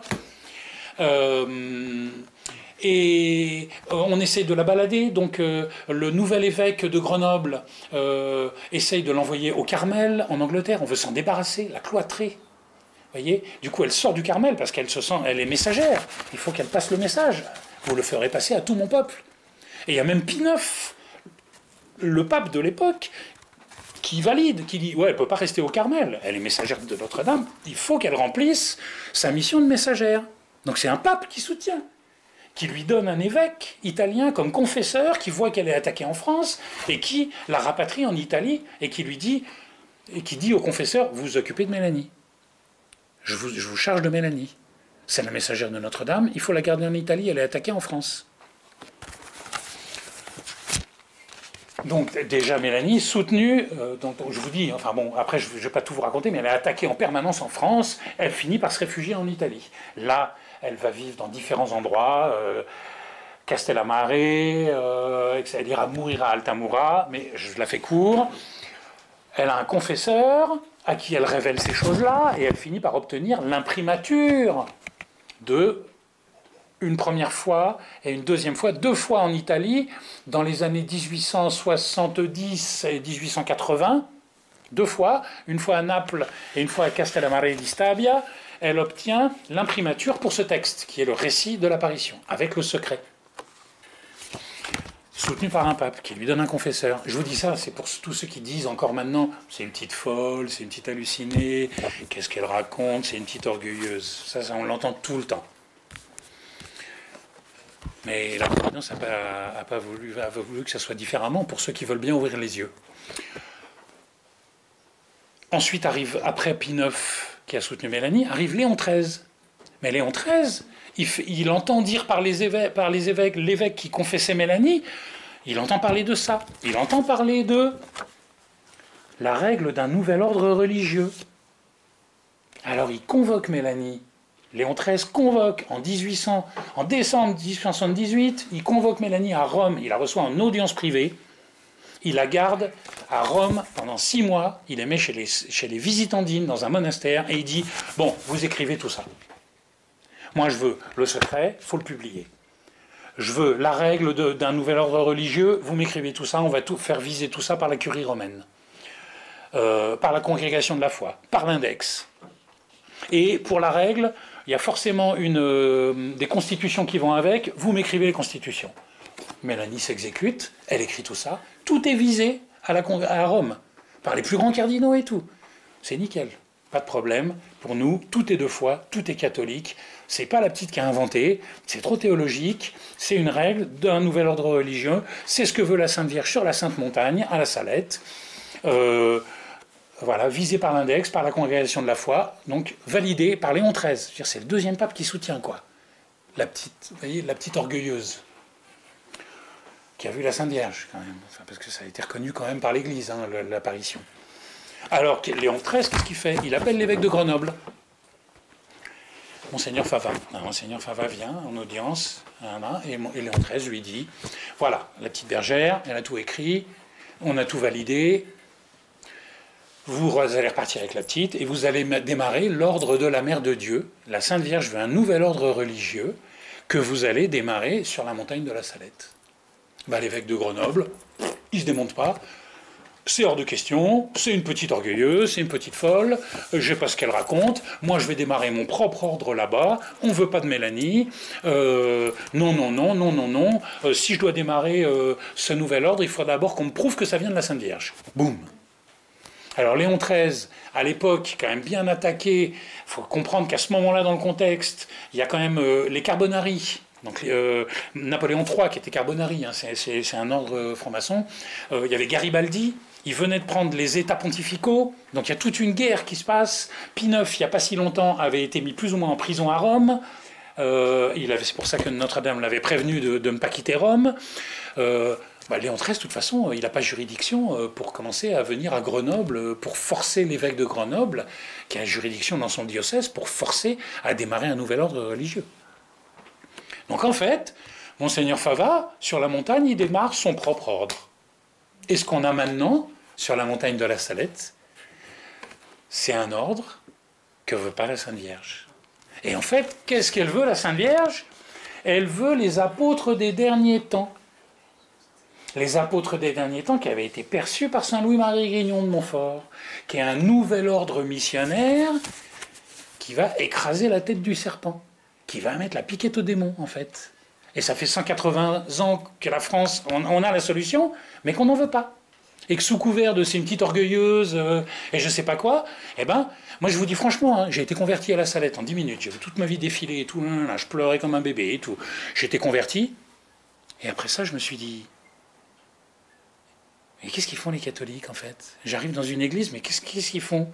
Il y a la Mère de Dieu qui est venue, donc c'est la Mère de Dieu qui vient en pleurs, qui donne la règle d'un nouvel ordre religieux à une petite sainte, 33 articles, il y a un pape qui fait écrire tout ça, c'est viser la curie romaine, et elle écrit les constitutions. Ce nouvel ordre doit commencer à vivre comme les premiers apôtres, c'est comme ça que c'est décrit, et à réévangéliser l'Europe et le monde, et en fait on ne le fait pas. Et moi, j'arrivais du milieu anarcho-communiste, vous savez, nous, quand on fait des trucs, on y va, quoi.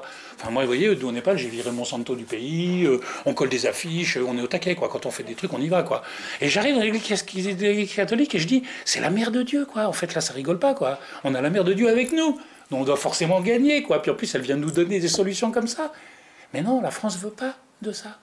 Et on veut pas de ça. Et maintenant, quand on va là-haut, sur la Sainte-Montagne, si vous distribuez ça, ils appellent la police. Vous voyez ce que je veux dire? C'est complètement incroyable. Et c'est en ça que je trouve la Salette complètement incroyable. Et c'est en ça que je trouve la Salette vraiment le cœur du combat entre Notre-Dame et le démon. Mais d'une certaine manière, en fait, Notre-Dame, quand elle est venue en pleurs amener tout ça, bah, elle a déjà gagné, elle, en fait. Puis une fois de plus, c'est nous qui perdons, c'est nous qui sommes à la traîne, c'est nous qui ne voulons pas.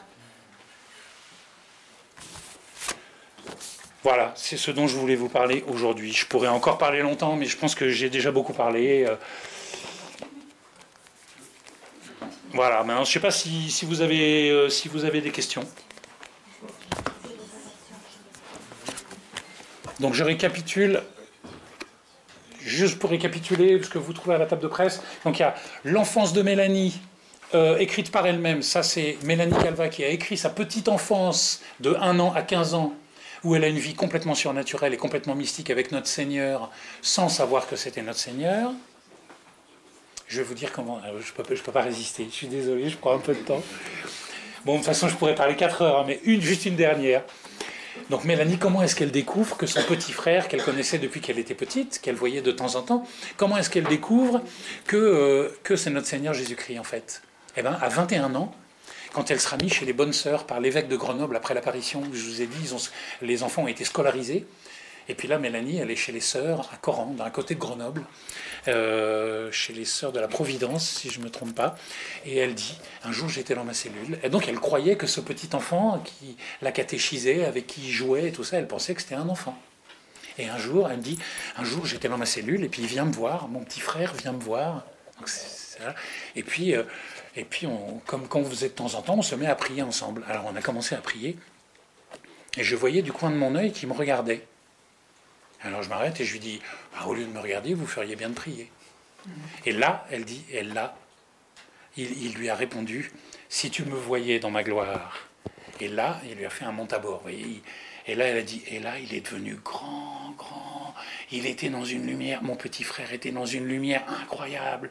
Il était tout lumineux. Et moi, je fondais, je me désintégrais, je ne savais plus où me mettre. Je voyais, et là, elle réalise à ce moment-là que c'est le bon Dieu, en fait. Vous voyez que son frère, qui l'appelait sœur de mon cœur, elle réalise à ce moment-là que c'est le bon Dieu. Vous voyez, mais voilà, je voulais juste vous citer ça pour dire l'innocence, vous voyez, de comment elle a découvert ça. Vous voyez, je trouve que c'est magnifique.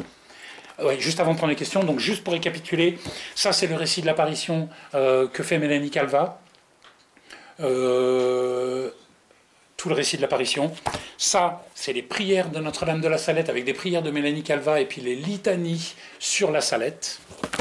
Ça, c'est l'enfance de Mélanie, donc, qui a été écrit par obéissance en 1900, donc 4 ans avant qu'elle meure. Elle meurt en 1904, elle retourne en Italie. Elle viendra en France habiter chez un abbé pendant 4-5 ans qui lui fera écrire tout ça.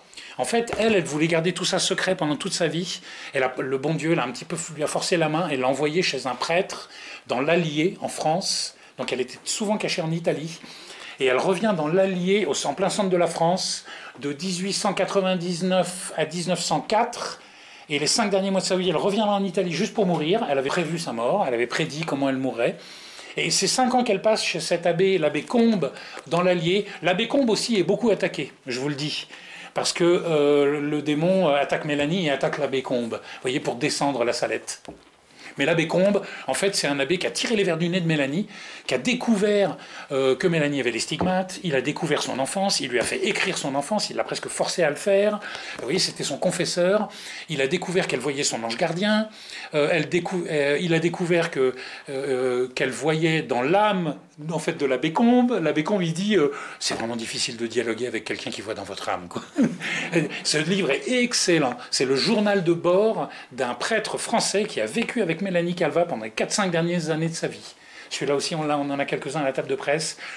C'est un truc que j'ai fait rééditer il n'y a pas longtemps. Tout ça, j'ai fait rééditer il n'y a pas longtemps parce que ça se perd, ça se perd. Et si on ne s'en occupe pas, tout ça, c'est perdu. Et avec mon asso, on essayait de, justement, pour établir la vérité sur la Salette, il faut rétablir la vérité sur Mélanie Calva. Et comme on a à peu près 1000 lettres de Mélanie, des relations épistolaires qu'elle avait avec des prêtres, eh ben on a fait une sélection, parce que 1000, ça fait des gros volumes, et pour que ça soit abordable à tout le monde, on a fait une sélection de environ 90 lettres de Mélanie Calva, qu'on a sorti sur un petit volume comme ça il n'y a pas longtemps. Et puis voilà, j'ai fini.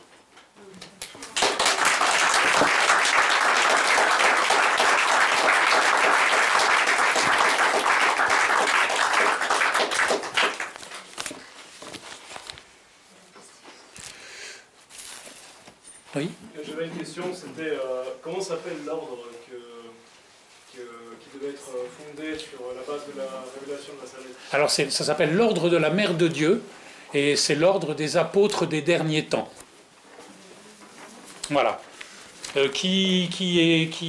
en a tous les écrits. En fait, ce qu'il faudrait, c'est en parler suffisamment pour que des prêtres décident d'essayer de le démarrer, quoi, en fait. C'est aussi simple que ça.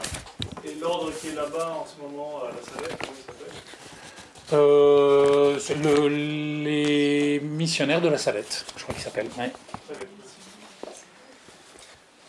Question. Oui. Comment sont morts les évêques, en particulier l'évêque de Grenoble?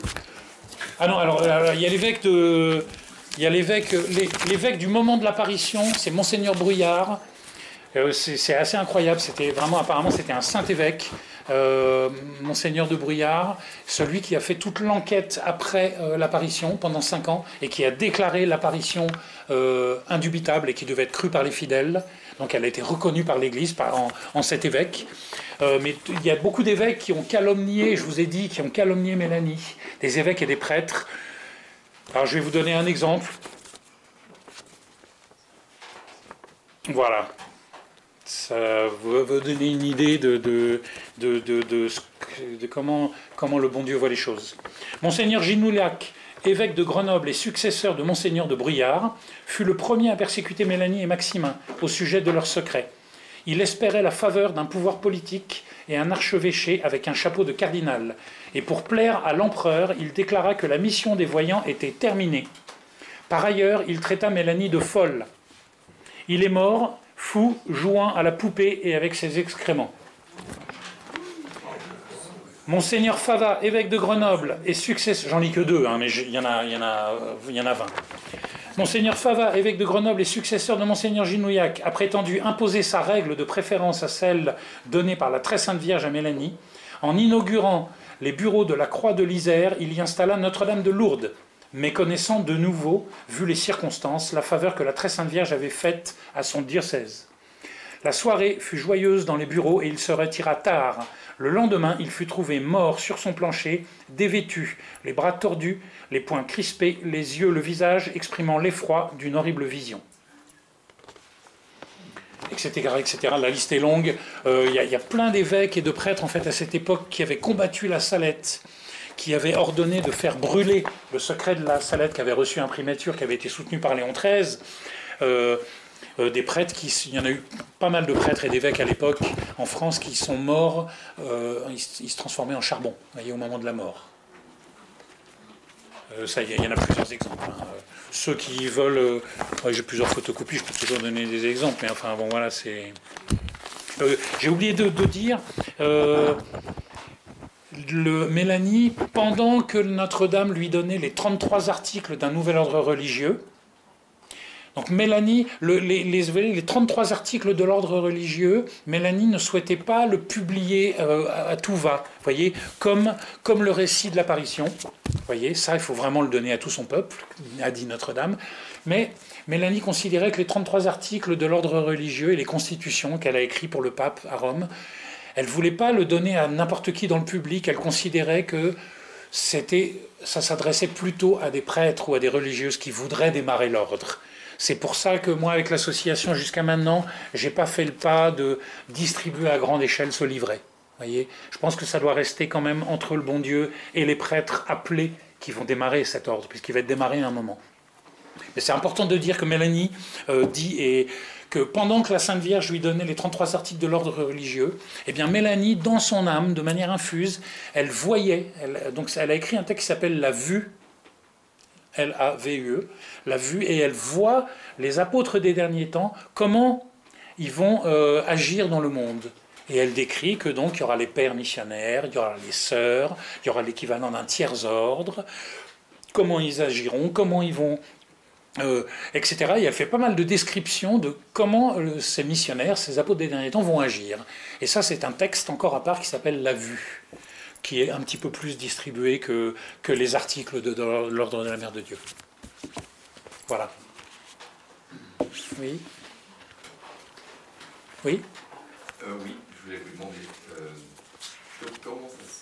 comment des prêtres conciliaires pourraient-ils être appelés à devenir prêtres dans ce nouvel ordre religieux?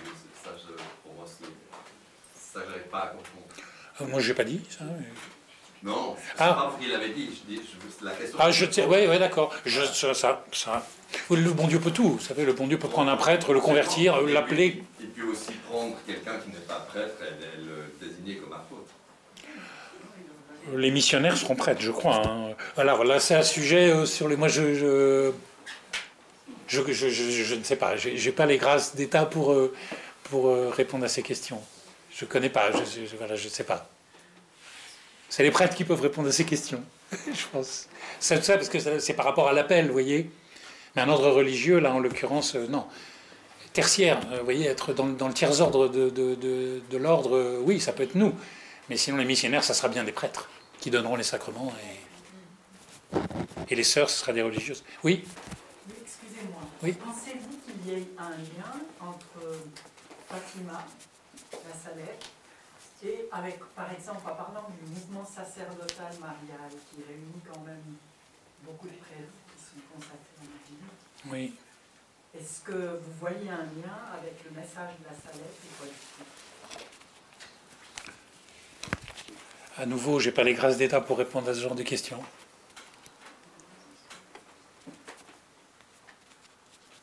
Oui. La question sur tous les textes qui appuient tout ce que vous dites, en fait, ils sont chez qui, enfin, qui détient tous ces textes, ces archives? Les originaux, vous voulez dire ou... Oui, les originaux, oui.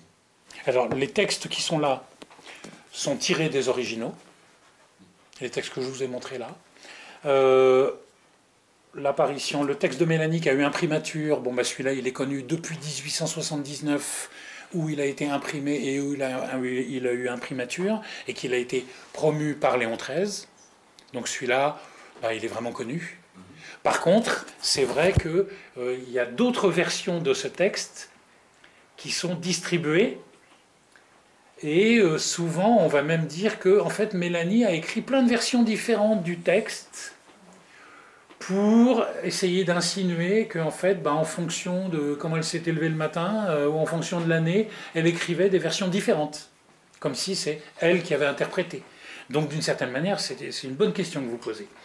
Pour ce qui est du reste, les originaux, moi je ne les ai pas. Les originaux, apparemment, l'abbé Combes, qui était donc le dernier confesseur, l'abbé de l'Allier, qui a écrit ce journal, qui a été le dernier à connaître Mélanie de près, l'abbé Combes, lui, avait récolté, il avait tous les originaux. Donc les lettres originales de Mélanie, et puis le texte de son journal de bord, bah oui, c'est lui qui l'avait. Et l'enfance de Mélanie, lui aussi avait l'original. Il y a une personne, après l'abbé Combes, il y a eu des tentatives par le chanoine Thierry. Il y a une personne en Belgique qui a fait une tentative de début de l'Ordre de la Mère de Dieu, qui apparemment avait récupéré certaines archives. Donc là, on est vers 1920-1930. Et puis il y a eu l'abbé Gouin, un autre abbé qui lui était plus proche d'Angers, a fait aussi une tentative d'Ordre de la Mère de Dieu, et qui a récupéré, qui lui aussi apparemment avait une partie de deux textes originaux, donc si c'est ça votre question, hein, des manuscrits originaux de ces publications qu'on a. Et pratiquement, à ma connaissance, pratiquement tous les textes originaux manuscrits de Mélanie et de l'abbé Combes ont été récupérés par un monsieur qui s'appelle Fernand Corteville, qui a monté dans les années 50, si je ne me trompe pas, une association qui s'appelait Les Enfants de Saint-Louis-Marie Grignon de Montfort et de Notre-Dame de la Salette. Et ce monsieur Fernand Corteville, il a récupéré en fait toutes les archives Et il a fait un travail absolument fantastique. Pour moi, c'est l'homme de la Salette, enfin, vous voyez, du 19e siècle. Et il a sorti plein de publications, et il tapait à l'époque à la machine, vous voyez, et il a sorti toutes ces publications, en fait, bon, qui sont maintenant, qu'on ressort, vous voyez, mais tous les textes, moi je les tiens de ces publications à lui, et j'ai essayé de remonter, comme vous voyez, parce que ça sera important pour vraiment être solide avec tout ça, enfin pour les détracteurs, notamment pour montrer aux détracteurs, d'avoir les originaux. Et en fait, moi j'ai beau chercher, j'arrive pas à avoir les originaux. Il y en a qui auraient été égarés, il y en a qui seraient peut-être dans une abbaye, dans les archives, mais on ne veut pas nous les montrer. Le fils de Fernand Corteville, qui est devenu abbé, aurait eu la main sur certaines choses, mais apparemment c'est peut-être égaré, je ne sais pas. Moi, j'essaye de retrouver un peu la piste de ces documents originaux, mais je ne les ai pas. Je ne sais pas si ça répond à votre question. Bon, oui, ça répond à ma question. Donc en fait, on est quand même clairement dans une partie de gens qui ont envie de cacher tout ça, donc qui perdent volontairement ces originaux, et une partie de... Alors est-ce que c'est volontaire ou est-ce que c'est égaré? Je ne sais pas. C'est une bonne question, j'ai pas la réponse. C'est sûr que la maçonnerie a toujours été, le démon est à fond contre la Salette, mais ça c'est évident, évident. Donc peut-être que ce que vous insinuez est vrai, je ne sais pas, j'avoue que je ne suis pas arrivé là. C'est possible. Merci. Oui. Oui. J'ai entendu dire que Grenoble était le siège de la maçonnerie française. Et c'est pas étonnant qu'elle soit arrivée dans ce diocèse, en fait. Enfin, moi, je fais le lien. La Vierge, elle va toujours là où il y a des gros problèmes, mais elle va pas ailleurs. Elle est apparue dans d'autres endroits où il y a... En Amérique du Sud, par exemple, où il y a les cartels de la drogue, etc. quoi. Donc, elle va pas venir là où tout se passe bien. J'ai pas assez d'infos à nouveau sur les dessous de la maçonnerie pour savoir où sont leurs gros... Je pense que quand même, comme je disais, je pense que l'apparition de la Salette, ça s'adresse quand même au clergé, à tout le clergé français, voire au clergé mondial. Vous voyez, quand on est à la dimension d'un nouvel ordre religieux avec les apôtres des derniers temps, ça dépasse Grenoble, en fait. Hein. Mais peut-être que ce que vous dites est pertinent. Ouais. Voilà. Une dernière question. La vie de Maximin, après, n'a pas été simple, il me semble. Oui, non, tout à fait. J'aurais voulu en parler, oui. J'aurais pu parler encore une heure et demie, là. Mais voilà, après, au bout d'un moment... Mais il y a un petit livre vert, là, qui est très, très bien, très simple sur la vie de Maximin. Maximin a une vie difficile. Il a cru qu'il avait peut-être la vocation.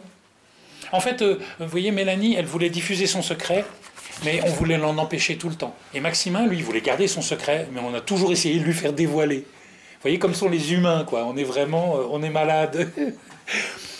Et Maximin, en fait, pour résumer, il a une vie très pauvre. Il est mort dans la pauvreté. Il a toujours donné tout ce qu'il avait. Une très, très grande charité. Une très, très grande dévotion envers Notre-Dame.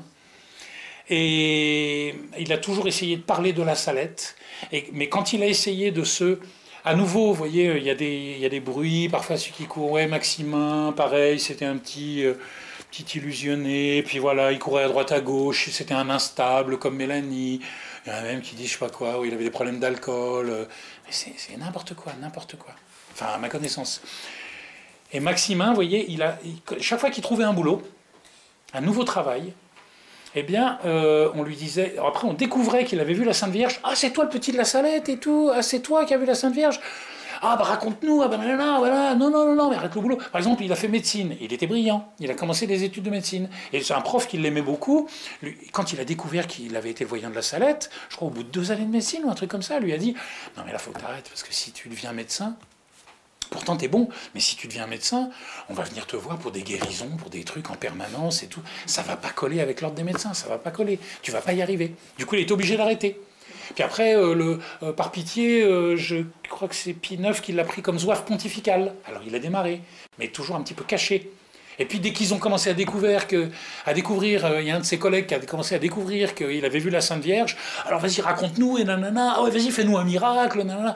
Et du coup, en fait, on l'embêtait toujours avec ça dans sa vie professionnelle, ce qui explique qu'il a une vie vraiment pauvre, et qu'il n'a jamais pu vraiment se fixer.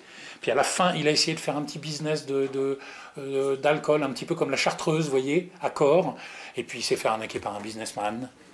Et c'est un peu malheureux, il s'est fait avoir par un commercial. Mais il est mort à 40 ans, jeune, et voilà, Mélanie disait c'est un saint.